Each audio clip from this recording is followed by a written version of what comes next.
नमस्कार, आप देख रहे हैं सिटी पोस्ट लाइव। मैं हूं रिया रजक। देश में परिसीमन को लेकर के जारी सियासी खींचतान के बीच प्रधानमंत्री की आर्थिक सलाहकार परिषद ने एक नया वर्किंग पेपर ड्राफ्ट तैयार किया है, जिसके तहत बिहार की 10 प्रमुख लोकसभा सीटों को 3 टुकड़ों में विभाजित किया जाएगा। इस नए फॉर्मूले के लागू होने से बिहार में लोकसभा सीटों की कुल संख्या मौजूदा 40 से बढ़कर के 60 हो जाएगी। जी हाँ, संसद के आगामी मॉनसून सत्र में इस नए मसौदे को एक संशोधित विधेयक के रूप में सदन में पटल पर रखे जाने की संभावना है। इस पूरे मामले पर बातचीत करने के लिए हमारे साथ हमारे सहयोगी रवि सर मौजूद है। सर, बताइए कि नए परिसीमन से तो लोकसभा और विधानसभा की सीटें 1.5 गुनी हो जाएगी। बिल्कुल, देखिए, इसके तहत देश भर में कुल 281 नई सीटें बढ़ेंगी, जिससे देश में कुल लोकसभा सीटों की संख्या 543 से बढ़कर के 824 हो जाएगी।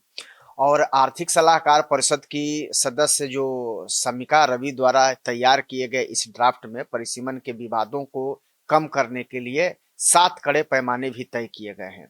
इसमें केवल आबादी को ही नहीं बल्कि संसदीय क्षेत्र के भौगोलिक आकार, शहरी आबादी का घनत्व, अनुसूचित जाति व अनुसूचित जनजाति की जनसंख्या, भाषाई विविधता और मतदान केंद्रों की संख्या को भी आधार बनाया गया है।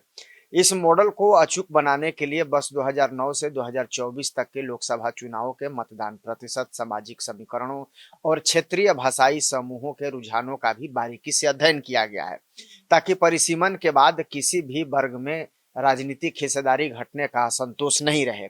यानी कि जो मापदंड है उन सब चीज़ों का ध्यान रखा गया है और उन सब चीज़ों को ध्यान में रखने के बाद ही इस पे काम किया गया है। और आने वाले समय में तो लोकसभा सीटों की संख्या जो है वो निश्चित रूप से बढ़ सकती है। जी सर, तो इसमें बिहार और झारखंड में कितना असर पड़ेगा? अब बिल्कुल, देखिए, बिहार के साथ साथ पड़ोसी राज्य झारखंड के संसदीय ढांचे में भी विस्तार की अनुशंसा की गई है।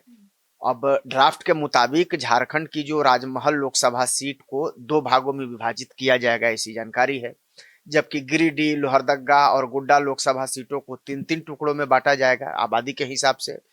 इसके अलावा आप समझ लीजिए कि इस विधानसभा से इस ये जो विभाजन की जो प्रक्रिया होगी, इससे कहीं ना कहीं झारखंड में 7 लोकसभा सीटें जुड़ेंगी। यानी कि झारखंड में जो 14 लोकसभा सीटें हैं वो अब बढ़ करके 21 हो जाएंगी। यानी कि वहां भी जो सीटों की संख्या है वो बढ़ेगी। अब संसद में परिसीमन विधेयक पर आम सहमति नहीं बन पाने के बाद इस तकनीकी और गणितीय हल को निकालने वाली जो परिषद की सदस्य समिका रवि का जो सीधा जुड़ाव बिहार से रहा है, वे पटना जिले के बिहटा प्रखंड के डिहरी गांव के मूल निवासी हैं। उनके पिता RN रवि वर्तमान में पश्चिम बंगाल में राज्यपाल हैं। तो कहीं ना कहीं उनको इस बात का ज्ञान है, अनुभव है कि इन सब चीज़ों को कैसे करना है। और लंबे अनुभव का ये नतीजा है कि उन्होंने जिस तरीके का ये ड्राफ्ट तैयार किया है उसमें तमाम पैमानों को, मापदंडों को ध्यान में रखा गया है और उसके बाद ही इस ड्राफ्ट को तैयार किया गया है।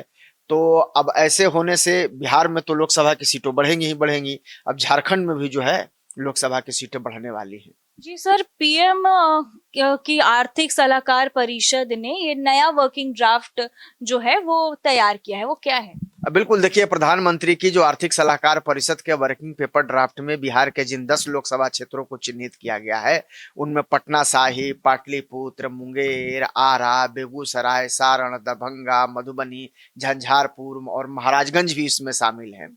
और इन सभी 10 सीटों में से प्रत्येक को 3 अलग अलग लोकसभा सीटों में बांटा जाएगा। तो जाहिर तौर पर लोकसभा सीटों की संख्या बढ़ेगी। अब इन क्षेत्रों में 10 की बजाय कुल 30 सांसद चुनकर संसद पहुंचेंगे। पहले तो 10 सांसद इससे चुन करके आते थे, चूंकि ये 10 लोकसभा सीट थे।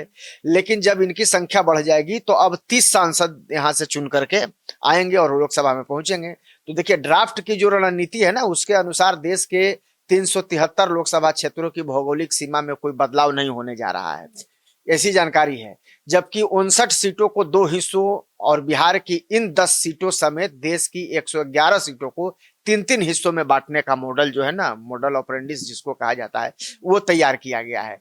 तो इससे जो है जाहिर तौर पर संख्या तो बढ़ ही जाएगी और जब संख्या बढ़ेगी तो लोकसभा सांसदों की भी संख्या बढ़ेगी।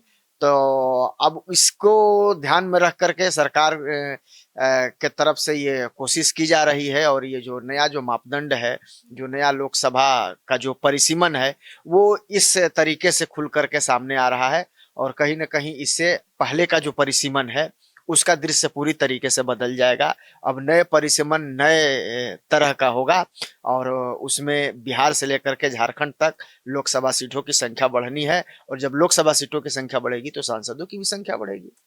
तो जैसा कि आप सुन रहे थे, फिलहाल यह प्रधानमंत्री की आर्थिक सलाहकार परिषद का एक वर्किंग पेपर है, कोई अंतिम फैसला नहीं। जी हाँ, यदि सरकार इसे विधेयक के रूप में लाती है और संसद की इसे मंजूरी भी उन्हें मिल जाती है, तभी ये लागू होगा। ऐसे में सभी की नजर अब आगामी मॉनसून सत्र और सरकार के अगले कदम पर रहेगी। तो फिलहाल इस खबर में इतना ही। आपकी क्या राय है, हमें कमेंट बॉक्स में जरूर बताइएगा। देखते रहिए सिटी पोस्ट लाइव, तब तक के लिए धन्यवाद।